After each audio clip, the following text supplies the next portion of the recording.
Across wars, galleries, and ballparks, April 8th threads together power struggles, artistic awakenings, and global reckonings. Let's rewind. This is your This Day in History. On April 8th, 217, the Roman Emperor Caracalla was cut down near Carrhae while pausing his journey to venerate a roadside shrine.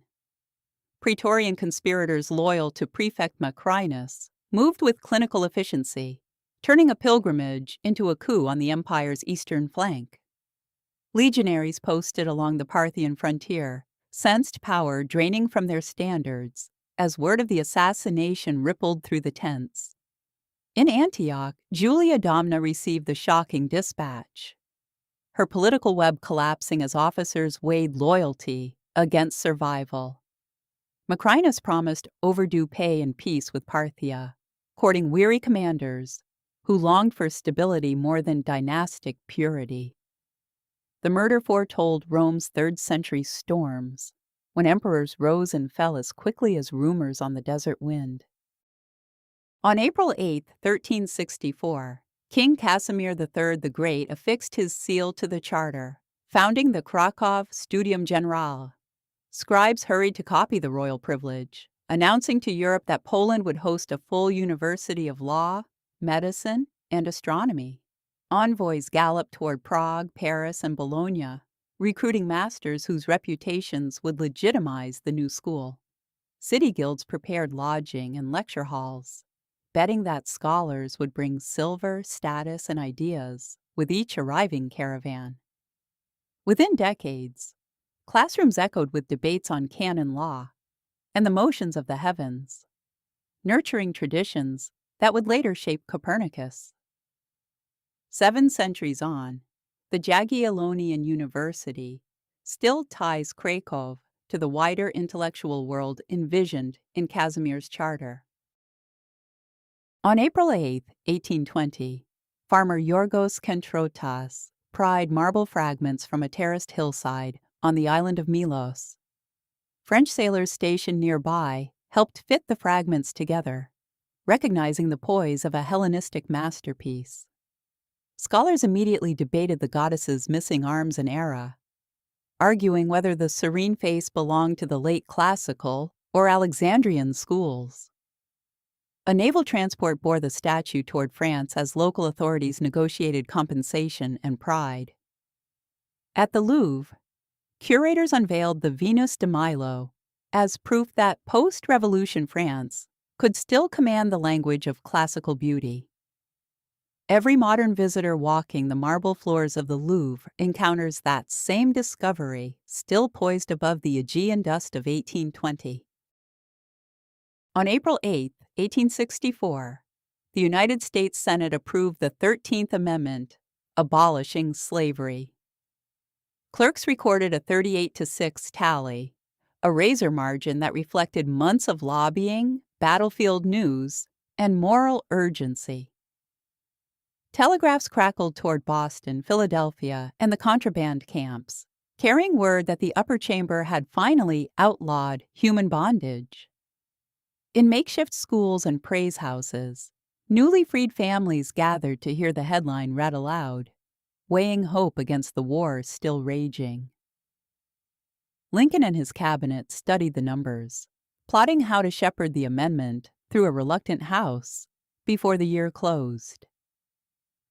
Opposition papers warned of federal overreach, yet their broadsheets also revealed how slavery's defense had narrowed to a strident fringe. Around campfires, Black soldiers argued that battlefield sacrifice demanded citizenship, giving the amendment moral force beyond parliamentary votes.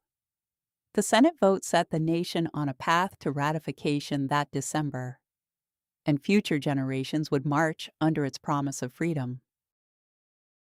On April 8, 1904, Britain's Lord Lansdowne and France's Paul Combon signed the Entente Cordiale in London. The agreement settled colonial disputes from Egypt to Morocco, turning imperial flashpoints into negotiated spheres. Newspapers hailed the thaw between rivals, who had fought for centuries from Crécy to Fashoda, recasting caution into quiet optimism. Naval planners began aligning patrol routes, trusting that shared intelligence might deter the Kaiser's fleet. In Berlin, the news landed like a warning, while in St. Petersburg, it hinted at a broader triple entente yet to come. A decade later, French Poilus and British Tommies would share trenches, living out the alliance first inked in chandeliered halls. On April 8, 1952, President Harry S. Truman ordered the seizure of American steel mills to preempt a crippling strike during the Korean War. Steelworkers listened by the furnaces as Truman argued that tanks and shells depended on their uninterrupted labor. Mill owners convened their attorneys, preparing the Youngstown Sheet and Tube Challenge that would test executive power. At the front, quartermasters counted artillery shells, keenly aware that any stoppage in Pittsburgh could ripple to Pusan. Families debated the order over supper tables, torn between supporting troops and guarding against presidential overreach. Within weeks, the case rushed to the Supreme Court, where justices would soon rebuke the seizure and define limits on emergency authority. On April 8, 1953, a colonial court in Kapenguria convicted Jomo Kenyatta on charges of leading the Mau Mau uprising. Reporters noted the heavy security and rushed cables abroad, transforming the trial into an international flashpoint. In Nairobi, activists organized legal funds and covert schools, keeping nationalist momentum alive despite mass detentions. A decade later, Kenyatta would emerge to lead independent Kenya, proving how colonial verdicts could not halt the decolonization tide. On April 8, 1966, Time magazine hit newsstands with its stark red-on-black cover asking, "True, is God dead?" Commuters leafed through essays on secular theology, startled to find existential debate sharing space with politics and culture. Campus chaplains used the issue to probe how faith might speak in an age of spaceflight, civil rights, and Vietnam. Television panels multiplied, proving that a single magazine cover could ignite a national conversation about belief and doubt. On April 8, 1973, Pablo Picasso died at Notre-Dame-de-Vie in Mougins, France. His studio fell suddenly silent, unfinished canvases catching the angled light that had animated 7 decades of experimentation. Museums from Madrid to New York began planning retrospectives to help the public grasp the scope of his invention. Young artists pored over Cubist planes, reminded that bold choices could redraw the lines of representation itself. On April 8, 1974, Hank Aaron stepped into the batter's box, needing 1 home run to pass Babe Ruth. Al Downing's fastball met Aaron's compact swing, and the ball arced beyond the 385-foot marker into history. Fans swarmed the diamond as Aaron's parents embraced him, while broadcasters narrated a moment bigger than sport.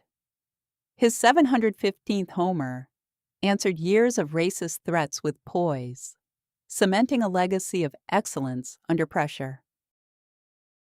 On April 8, 2005, millions crowded St. Peter's Square for Pope John Paul II's funeral mass.